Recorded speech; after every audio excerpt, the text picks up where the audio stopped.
Hello and welcome to Can't Find My Way Home, the podcast where expats from around the globe talk about the music and art scene in their adopted home.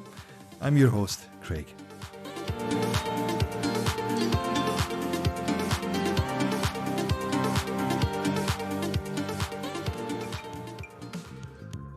In this episode of Can't Find My Way Home, I was joined by Mark Mulholland. Mark, like myself, is originally from Glasgow and has lived in France, Ireland, Germany, Haiti, Mali, and now calls Paris home. Mark takes us through busking his way around Europe in the late 1980s and early 1990s, where he discovered that if you could generate enough money to eat and get a bottle of wine, then there were plenty of good times to be had on the road. After several years of being permanently transient and of no real fixed abode, Mark settled in Berlin. In fact, what started out as a 3-week trip to play some shows and catch up with friends turned into a 14-year stay. There's also the second-hand bookshop that he ran for 10 years or so in the city. More of that in the episode. He recalls how meeting his now wife led to them relocating to Haiti and then to Mali, where they lived for several years. While living in Haiti, Mark recorded an album with the legendary artist Franketienne, and in Mali with Toumani Diabaté. He also helped create the Festival Acoustik Bamako, where artists such as Damon, Albarn and Oxmo Puccino performed. There's talk of his own band, $2 Bash, how technology has helped with the production process for musicians, recording albums in Bamako and in the western Scotland for the Albarn Ensemble project. We talk about the joys of the Scottish weather, of course, producing for the Glitter Beat record label, Mark's forthcoming solo project, and why Salvador Dali was right about Perpignan train station being the centre of the universe. Let's get right to it. Mark Mulholland. In Glasgow, that's where I come from. I grew up there, and my first expatriation was to Edinburgh, which, as you from the west of Scotland will understand, it's the dark side of the moon. Spent a few years there, and then moved to France, to Grenoble for a year, where I was nominally studying philosophy, also playing a lot of music, and then kind of fairly randomly bounced around Europe for the next decade or so, living variously in France, Ireland, Germany, and a fair amount of time just being of no particular fixed abode and travelling around and busking and staying with friends and moving south when the weather got cold. Okay, a certain kind of migration pattern then, aye. Yeah, aye. When I first discovered that you could generally generate enough money to eat something and buy a bottle of wine by singing songs, then what little appeal that employment might have had evaporated. So I managed to keep a clean employment record for quite a long time. It's well done. You know. Was there a particular reason? I mean, you were saying you were in France originally, but was there any particular kind of you built up a kind of network of friends and you just kind of travelled to these different European countries through this kind of, a few weeks here or a month there kind of thing? Yeah. It was long before internet and mobile phones and things, so you'd meet somebody and you'd keep in touch frequently via their parents' address, because the parents tended to be more stable than any of our friends. I had a bunch of mates from Glasgow and other places, but and we would travel around and say, okay, I'll meet you in. Meet you in Amsterdam or meet you in Berlin or whatever. I mean, it's fantastically exotic, right? It's just all these kind of names that, your names do get more exotic. The locations that you've lived in and worked in and travelled to and played music in. But yeah, it's a really cool thing to say, I'll meet you in Berlin. It's all a bit James Bond, I remember, being sort of drunk in a bar with mates in Edinburgh, and apparently we decided to meet on the steps of the opera in Paris on the 1st of August. None of us actually remembered that. But since everybody else did, we were morally obliged to do it. Yes. All right. So we did. So hitchhiked to Paris and met up on the 1st of August at 3 o'clock on the steps of the opera. In the days before mobile phones, you still managed to meet up. I remember meeting up with my pals Joe and Tony.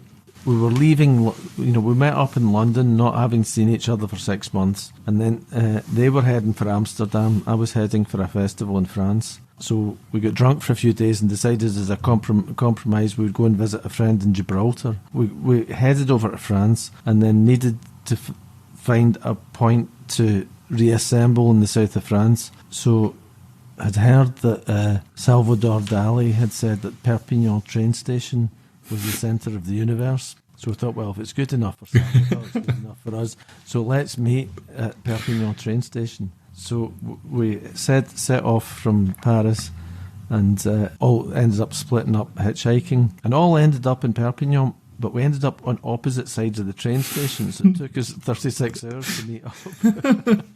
But we still met up and we ended up having a party outside the train station financed by busking for about a week.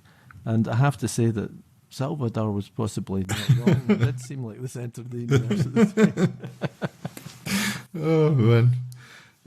What was your next kind of step into something a bit more, maybe I don't know if this is the right word, but something a bit more stable for the sense of word? Because we were just talking before we started recording that you were in Berlin for quite a long period of time. But what was it a time to settle down? I don't want to use that word settle down, but, to put down roots somewhere. We ended up in Berlin. I was on tour with my friends Joe Armstrong and Sean Condren. We'd met, Sean was somebody that I met in Prague. There was a great scene in Prague in the early 90s, and there was a whole bunch of people, including James. James arrived a little bit later, James Harris, who you interviewed recently. But we all met up and swapped songs, and we're all still, 25 years later, singing each other's songs. Myself and Joe knew each other from Glasgow and Edinburgh, and Sean was somebody a fantastic musician from New York who we met in Prague. We decided one drunken evening to form a band in Ireland, which... Is it like a good idea at the time? It seemed like a good idea at the time. And Sean is of Irish stock and had was eligible for an Irish passport. So myself, Joe, and Sean moved over to the west of Ireland and started a band. And then we went on a tour, took in about a dozen European countries, and we got as far as Berlin. And myself and Joe had lived in Berlin a few years before, so, and we'd mates there. And I always kind of knew that I would probably end up in Berlin again at some point. So we got as far as Berlin on the tour, and the van broke down. And we were intending to stay for 3 weeks, and in the end, it turned into 14 years. Joe's still there. Sean went back to New York, but Joe's still in Berlin, and I go over there and play some music with him from time to time, and he comes over and meets up with me in other places as well. Having spent a number of years being kind of permanently transient, when the van broke down in Berlin, it broke down, the sort of vans that musicians can buy. They're questionable at the best of times, eh? Yes, and have a tendency not to be the most reliable. So the van had broken down in many other places beforehand, right. And we'd always managed to get it working. I remember one time that we drove from Marseille to Avignon, and we were just parking the thing, and it was a long van, it was a tight space to get into, and the last, it took a few manoeuvres to get it into position, and the last one, all of a sudden the gear stick was no longer attached to anything. And it was like, oh shit. Of course, having spent our formative years learning to play the guitar and not learning how cars work, none of us were particularly mechanically inclined. You just know something's broken and you're holding a thing that shouldn't be there. Yeah, and you don't have any money to pay a mechanic because you were counting on making money in that town to get to the next town. So myself and Sean got underneath the vehicle, which was of course scalding hot because we'd just driven from 300 kilometres in 30, 35 degrees. So we're looking under the thing, and it's like, well, that bit looks like it's supposed to be attached to something, and that bit looks like it's supposed to be attached to something. So, I got one hand in that side, and he got one hand in the other side, and we managed to get, it was a kind of like ball and socket kind of thing, and managed to get them together. It's like, shite, so it was like, Joe, get us a guitar string. Which one? It's like, give us an E. Oh, shite, it doesn't fit through the hole. Like, give us a D. So we managed to tie the thing together, and it worked. Even 15,000 kilometres later, when the vehicle was finally squashed into a cube, that guitar string was still there. So it lasted much longer than any guitar strings, particularly on Joe's guitar. Ironically, I mean, was it an early ball? Was it anything? Was it a particular brand of? I have no a slinky, idea. Maybe Without any particular grounding in auto mechanics, they ended up with having something to hold on the exhaust. A bass string is better. You've worked all that. I mean, you should just go on YouTube and do kind of tutorials and all this kind of stuff. It's a kind of alternative travelling mode for when we can get back to doing that for real. Yeah, having previously spent quite a number of years, never staying more than a few months anywhere, you get into a kind of routine that, okay, you arrive somewhere and you have, you meet people, and you're always kind of programmed to leave again. And then after a certain time, it changes more to stay somewhere than to move on again, because you've just got into the routine of moving on again. So by the time we got to Berlin, we'd been kind of moving around for so long that it kind of was kind of ready just to stop somewhere. So ended up sticking about for, as I say, initially intending to be 3 weeks. Ended up staying there for quite a while, and with a friend, an English friend called Alan Garvey, we set up a bookshop, a second-hand bookshop, because we kind of realised that whenever somebody, there was quite a lot of English-speaking expats, and German people generally speak pretty good English as well, and quite like to read in English. So whenever somebody got a good book, it was like, can I get that after you? So, well, Anto's first, and then Tony's got it next, and then so we kind of realised that there was a kind of need for some supply of literary material. So myself and Al set up a bookshop, which was we ran it for 10 years, and also put there was like concerts and readings and so forth like once a week. There was one of the rooms that used to be a kitchen where there was a bookshelf where we could take out a shelf, and that became the bar. But because we didn't have a license or anything, but if the cops came, you could put the shelf back and say, what bar? It was kind of like prohibition. A bit of artistic license, if you will. Aye. And there was some great times we had there.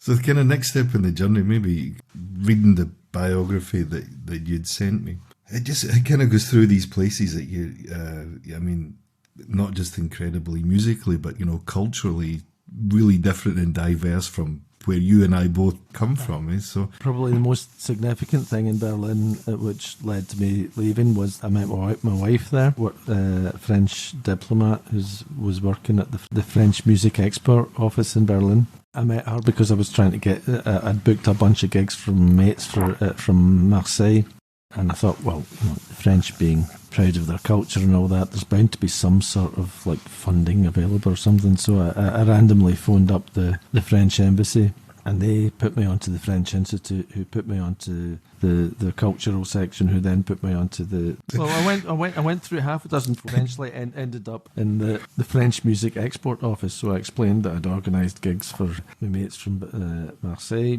and would there be any possibility of some kind of assistance? So we arranged an interview, and the day of the interview, the woman that I'd taken the rendezvous with, she was sick, so her boss had to take the meeting, and we didn't really get on very well at all. They're only on a little associative label, and we can only finance things with properly accredited labels and stuff. So the first meeting didn't really go so well, but then she ended up, by a complete coincidence, coming to one of the gigs. A Thursday evening being more conducive to pleasant relations than a Monday morning. And then the next gig was by complete coincidence directly in the same building that she lived in my mate's bar downstairs from her flat. And then she ended up coming to all the gigs. And 6 months later, my friend Nico, who played all the gigs, it's like, so did you ever meet that girl again from the French music off? Like, well, actually, we're going out together now. And he's like, oh, shite, I thought you liked the band. so after that, you know, we got together, and she got a job in London. I was kind of backwards and forwards between. I was still based in Berlin, but you know, it was kind of like the easy jet set, you know, backwards and forwards between Berlin and London. And then after that, she lived in Paris. So again, backwards and forwards. But then she got offered a job in Haiti. So she asked me, was like, would you be interested in going to live in the Caribbean? And after about 8 or 9 seconds of reflection, I said, yes. When do we leave? Yeah. So we moved to Port-au-Prince in Haiti in 2010. And I'd always travelled, you know, bouncing around randomly around Europe, and I'd done a bunch of tours in the United States and Canada, but I'd never been outside, you know, Europe and North America. 8 months after the earthquake. Yeah, right. So Haiti was completely devastated at the time. So that was a complete shock and revelation to arrive in, you know, in somewhere really completely different. But you know, I'd met so many wonderful people, and you know, played loads of great music over there, and a lot of really interesting encounters. How long were you there for in total then? 4 years. Wow, okay, that's quite a stretch. Yeah. Just as a kind of segue then, Mark, what about like the difference musically? So what would you say your own kind of influences musically were? Because I as I was saying, reading your bio and stuff, you've got a whole list of things. A bit like me, you're kind of a bit of, you take inspiration from all sorts of places, or your playlist as it is now is kind of full of all these different sounds and, you know, styles and all that. But was that quite an experience for you as well musically, you know, to kind of stretch your legs a wee bit and get into something really different? Yeah. It was a huge challenge, you know, as a musician to adapt to completely different sounds and rhythms and melodies and stuff. One thing that was I found in both Haiti and Mali was you get a lot of people who arrive in Haiti, Mali, and other places who are there. I'm here to learn, you know, Haitian percussion or learn the kora. You know, in Mali, for example, Toumani Diabaté and Madou Diabaté are like this, you know, 71st generation of kora players. There's nothing that I could bring to the tradition of kora playing by trying to learn the kora. So what's more interesting is to bring, you know, to bring something different and see what you can combine. Like you get a lot of people that, you know, often in kind of, you know, barefoot and multicolored trousers that are there like, oh, I want to like learn Haitian percussion, but the musicians that I met were a lot more interested. Well, what do you do? Oh, I play rock and roll. Oh, well, let's see what we can do together. And that created some quite interesting combinations. Like, you know, in Haiti, I made an album with a guy called Franketienne, who's one of the greatest poets and painters and writers in Haiti. He's kind of on the short list for the Nobel Prize in Literature and so forth.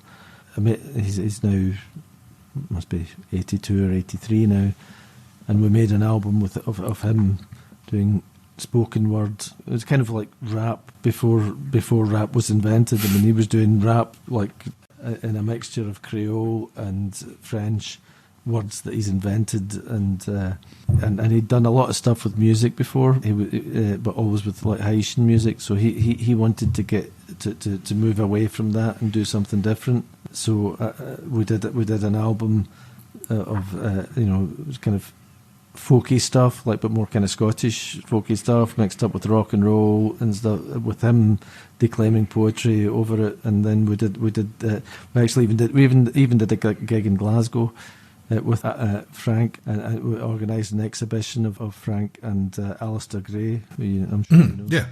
Also in Haiti, made an album with Tony Allen, great Afrobeat drummer, Fela Kuti's drummer, who came over, and we made an album with a dozen Haitian percussionists and singers, with a sort of kind of weird mix of Afrobeat, voodoo, psychedelic, electronica.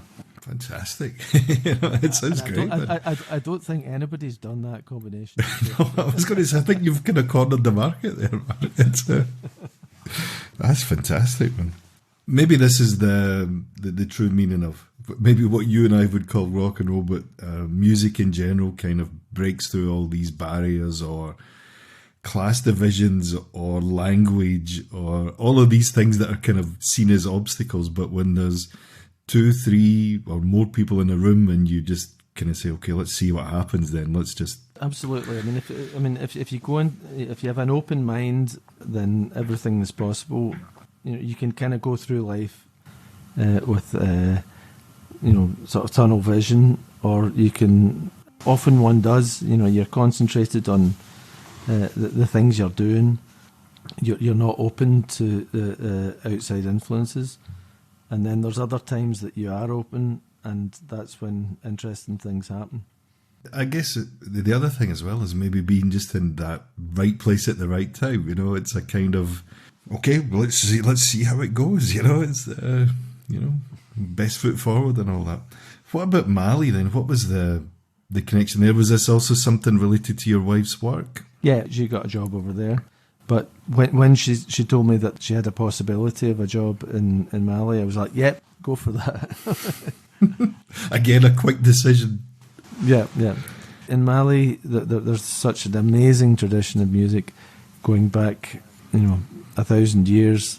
I remember meeting Toumani Diabaté, who's like the greatest kora player in Mali or in West Africa and therefore the world. I shook his hand. He said, I believe we have to play together. I'd already played a couple of times with his brother, Madhu. So I said, well, it would be a great honour. He said, okay, learn one of my songs and come and play it with me. I have a concert next month. I was like, okay. So he shook my hand. He said, well, I consider that a contract signed. I was like, okay, so... No pressure. No pressure. I learned off one of the songs on his the album that he did with his son, Siddiqui, and showed up at the gig. And it's like, okay, yeah, go for it. Shortly before the concert, he said, "Oh, we've changed the key, and it's not in the same time signature, but you'll figure it out." So I arrive on stage with 300 people, and I'd worked out something in an open tuning, which with a capo, which didn't work with the new times, the new tonality. I managed to play something that kind of worked, and Toumani just looking at me with a little smile. I was like, you bastard. but I kind of got through it, and he was like, okay, that was cool. So then we did lots of things together afterwards. Maybe that was the test. We'll see what he's made of this kid. It was a total test. It's like okay, well, see how you get out of this one. And then we ended up setting up a festival which we ran for 3 years. Myself and Toumani and my wife set up. It was a Festival Acoustik Bamako, and did 3 editions of it with people like Damon, Albarn, and Oxmo, Puccino, and who came to play at it. But I think it was all dependent on passing the test. Yeah, and then Toumani then came and played on several of my albums thereafter. That's great. I mean, it's as we were saying at the beginning there, it's these things that you never really think of. Yeah, no. You can't even. Yeah, you just can't comprehend that it's going to happen or it's going to take place, you know. So yeah, when you get to the memoir stage, I don't know if that's a work in progress, but you know, you'll have plenty of chapters on these tests, shall we call them, you know. What about your own music, Mark? Well, my own music, I've always kept the kind of solo side in parallel with every band project that you could possibly have, because as I'm sure you know yourself, bands can be somewhat volatile. I think that's a diplomatic way to say it. Yeah. My wife being a diplomat, I'm kind of versed in that. So bands can split up at any moment. So I've always kept the kind of solo aspect going. So, you know, done a couple of solo albums. I've got another one, you know, that's nearly finished. But I always had lots of different band projects. For the time I was in Berlin, I had a band called $2 Bash. That was kind of acoustic, country, folky stuff with guitars and banjos and mandolins and lots of harmonies and stuff. We had for about 10 years. I mean, and it's still, you know, we're all in different countries, but we get together from time to time. Hopefully we've got a couple of gigs in France and end of June. It's kind of everybody, you know, everybody's a songwriter and we all back up each other's songs. That's a kind of progression from all the people that met up in Prague back in the early 90s. Otherwise, at the moment, I've been working with a bass player and a drummer in Paris, rock trio kind of thing, which was kind of gaining momentum when the lockdown started, and so it's kind of slowed down a bit since then. But we've been working on new material, and we've kind of got almost an album's worth of stuff. I mean, you put all this stuff together, like the production and the, you know, the more technical side of things. Do you take care of that, or you do it as a band? One thing that's really interesting for me is the way that technology has evolved over the last couple of decades. That, I mean, back in the 90s and early 2000s, I would end up, you know, busking and doing gigs and saving money for 6 months to be able to spend a day in the studio. Right. And literally that's what you would get. You get your 8 hours or something and not a minute more, eh?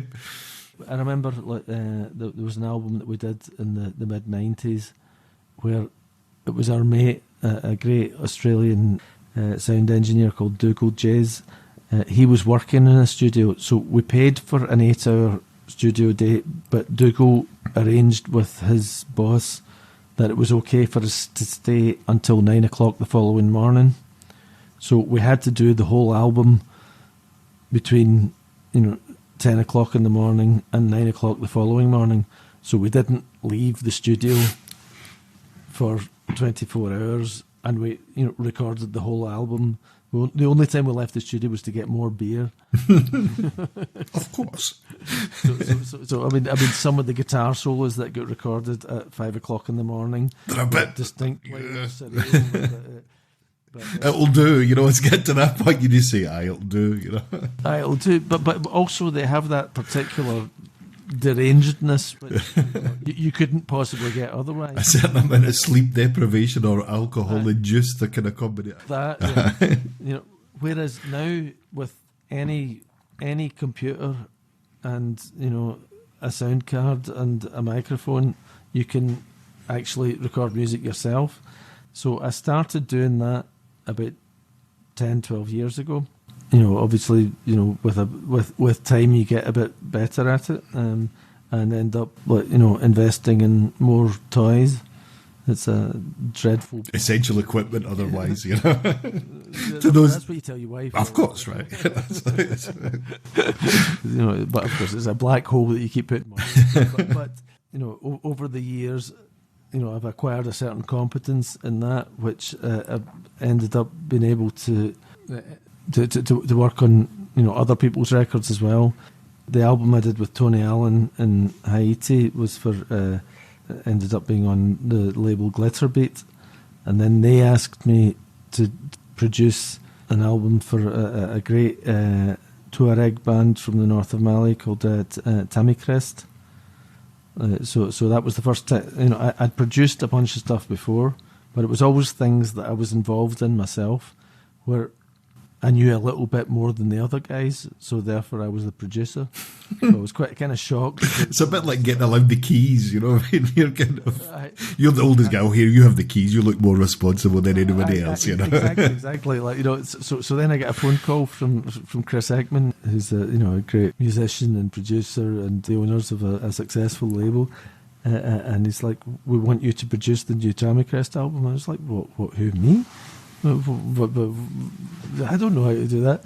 But he was like, "Yeah, we want you to do it." So I find myself arriving in a studio in Bamako with a bunch of Tuareg musicians from northern Mali, from the Sahara Desert. And they're like, "Well, who the fuck are you?" So we had a few days of trying to find that middle ground. Find that, circling each other. And then eventually it was like, okay, fair enough. Fair enough. We found a way to work together. And it's like, okay, we trust you, I trust you. And we made a record, which, I think everybody was happy with. It was great for, my confidence that I was entrusted to do that, and that in the end that it was, it worked out well, because I remember when recording the Albarn Ensemble album, that it was myself, Craig Ward, ex-guitar player from Deus, who were like a very successful band in Belgium. Yakuba Sissoko, who was from a griot family in Mali, who they're musicians for 50 generations. Hannes Dwan studied jazz and classical music at the Conservatory of Antwerp, and David Odlum, who had won a Grammy as an engineer and mixer, and me, who had kind of learnt playing on the streets in Galway and Edinburgh and Berlin. It was lots of very complicated arrangements. It was very difficult to play. It would take 15 takes before somebody didn't screw up. And and if it's you who screws up, then you start having a lot of paranoia, especially when everybody else has a pedigree that you don't. You're playing catch up a little bit, or at least that's how it feels. Well, that's how it feels, particularly when you're just sitting there with microphones pointed at you, and it's 2:00 in the morning, and you've been working for 10 hours, and oh shit, I've just screwed up that chord again. You've just done that face palm. That's exactly it, right? Because right. I think this is one of the kind of for anyone who's never really recorded in that sense, you go in a room with a bunch of other musicians, and then you don't have an unlimited budget, right? I mean, realistically, no. Most of us, we have a time constraint, money constraint, and we have a certain kind of timeline to go by. There is a wee bit of pressure. I'm speaking for myself. It's a few years since I recorded anything in a studio and all that. But there's that kind of wee bit of pressure you feel the first time. It was quite good. It was just a great feeling. I don't know, we were on a bit of a crest of a wave and all that the band was at the time. It was just a really good vibe. The second time we did it about 6 months later, and we recorded an album in 2 days. So we went in on a Friday, and we actually got it CDs at this time. So it's like 10 years ago or more. And we got the CDs finished for the following Friday. So it was that quick, because the band were breaking up like 2 weeks later or something, because a couple of guys were going back to Canada. But so there was a wee bit of pressure there, And now when I listen to some of those tracks, which is now and then, I can hear some of the drums. I'm like, oh yeah, we did that on a bit of a budget, It was kind of, no one will hear. It's fine. Don't worry about it, So there is that wee bit of pressure, or however much pressure you want to put on yourself as well, because you want to do the best job you can for it. Also on that record and a couple of other ones, because nowadays with all the technology, it's very easy to, okay, we'll just all do it separately. Okay, I'll do 10 takes of the guitar track, and then we'll just chop together the best bits. But for that album, it was really important to us that we did it actually live with real musicians in a real room. We recorded it up in the Ford up near Kilmartin, on the west coast of Scotland. Yeah. And poor Yakuba. I brought my friend Yakuba from Bamako to the west of Scotland in December, Well, which was not very kind. you certainly remember it, that's for sure. We were recording in Craig's house. Craig had a kind of guest house in Ford. Brought Jakub over, and it wasn't that cold. I mean, Speaking for us, right? You and I were just like, it's not cold. But it wasn't freezing. Aye. But it rained like, as you know, it can in the west of Scotland, without stopping for 2 weeks. And at the point, Jakuba said to me, "It's like, my brother, in your country, the sky is so low that if you leave the house, you have to lower your head." It rained so much that actually for 36 hours, the village was actually isolated because all 3 roads into the village were flooded. Proper rain. Luckily we had sufficient quantities of booze, but Jakuba didn't even drink because he's a Muslim now. Poor guy. I guess this is when the shoe's on the other foot as well. I mean, when you were there and you were. It was important. It was a return match. Like, Jakuba came over to Scotland, and we brought the Europeans over to Bamako as well a month or two later, and we recorded the album in west of Scotland, Bamako, and also a session in Paris with Tony Allen. Fantastic. Where can we find that album, Mark? Or what was the name of it again? The band was called Albarn Ensemble. The album's called The Darkness Between the Leaves, and it's released on World Music Network and available on all platforms, etc. I'll put that in some of the notes then, and we'll have a wee listen to that because it sounds like a real treat. No, that's an album that I'm really, really proud of. I mean, unfortunately, of course, nobody bought it, as is the case with most albums. You've just let the cat out the bag. It's yeah. I mean, this is the life of a troubadour and all that. Yeah, because I saw on the bio that you'd sent me that there was a plan for a new record sometime this year. Is it going to plan? Yeah. Well, I mean, I had planned to get it together for around now, but given the fact that touring and so forth isn't possible, kind of put it back a little bit. The album is some new recordings, kind of mixed up with various things that I did over the years. Some stuff from Mali. There's a couple of songs that I recorded with Tony Allen in Paris a few years ago. Some stuff that I did last year in the States with my friend Sean Condren and a couple of other friends. So when I say it's a solo album, it's obviously with tons of other people, but solo in the sense that it's not with a fixed group of other people. As I say, a couple of songs recorded with Tony Allen and a couple of other people in a session in Paris a few years ago. There's stuff with Toumani Diabaté in Bamako and other Mali musicians like Madou Diabaté, Pamela Badjogo, who's a great Gabonese singer who's now based in France, and Lassana Diabaté, the great balafon player, and then other stuff that I recorded. I went to the States in January last year. I was invited to do a concert at the Folk Alliance Festival in New Orleans in January last year. So I did that with my friend Sean Condren, and we ended up doing a bunch of recordings back up in New York afterwards. So it's a kind of mixture of new and old recordings and new and old songs. For example, on the sessions in the States. We did one of my songs which I wrote about 30 years ago, but it's never actually been on an album. So it has a new lease of life in this respect, all right? It has a life now. Yeah, and it's funny how songs have their moments. On many of the albums that I've done, old songs can sort of resurface that, something that you wrote that didn't quite fit at the time, and then it finds its context.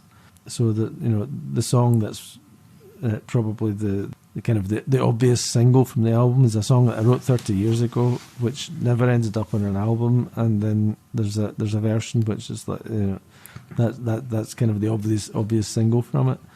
I've got another one which came from like 15 or 20 years ago, but there was a kind of missing element, and I found the missing element, and then it's like, okay, well that works.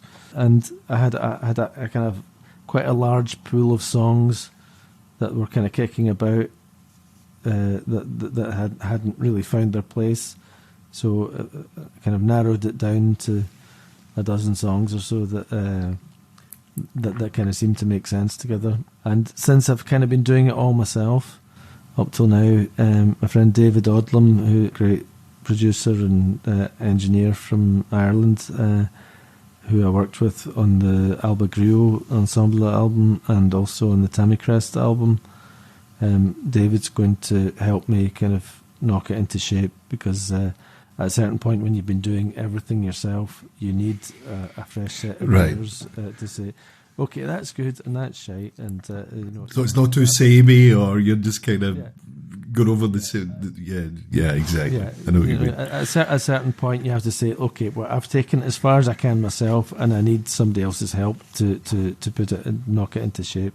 So David's going to help take care of all of that.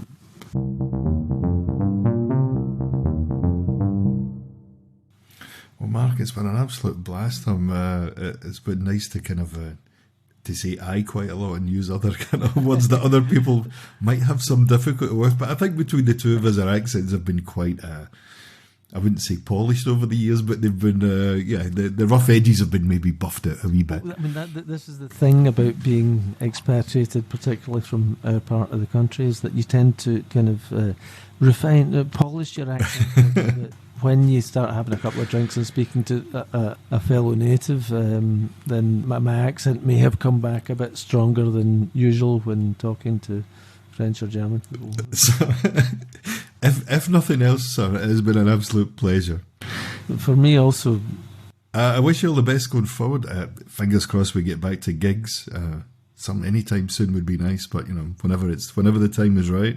And good luck with the release whenever that comes out later this year too. Thank you very much. And good luck with the podcast, and thank you very much for the invitation. Pleasure was all mine, Mark. Cheers. Cheers.